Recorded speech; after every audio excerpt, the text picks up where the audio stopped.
To show a pilot safe on the ground after ejecting. Now, the aircraft were F-15 Strike Eagle fighter jets. CENTCOM says Kuwaiti air defenses mistakenly shot them down during active combat that included attacks from Iranian aircraft, ballistic missiles, and drones. The cause of the incident under investigation. Now, CNN following all the latest developments from around the globe, the White House, the Gulf, inside Saudi Arabia, and Israel. Let's start there. Our Nick Payton-Walsh is in Tel Aviv with the very latest on the loss of 3 U.S. aircrafts. That's a significant loss all at once, Nick. Did you know? We're able to give our patients their permanent teeth the next day in just 24 hours. I had 20.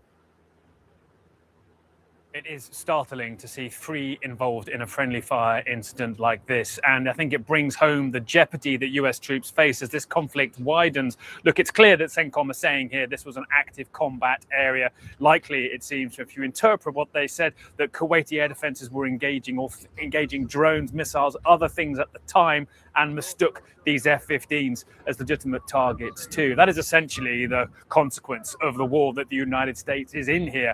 President Trump warned yesterday that there could potentially be more US casualties. There's been 3 so far, and let's face it, this was clearly a near miss. All 6 crew ejecting safely and now being in a stable condition, having been recovered by the US military. We want to talk about how this happened, and here to do that is retired Army Brigadier General Steve Anderson. Thank you so much for being here, because we're going to talk not just about that plane, but also the sort of pros and cons of doing an air campaign with the goal of regime change, which is not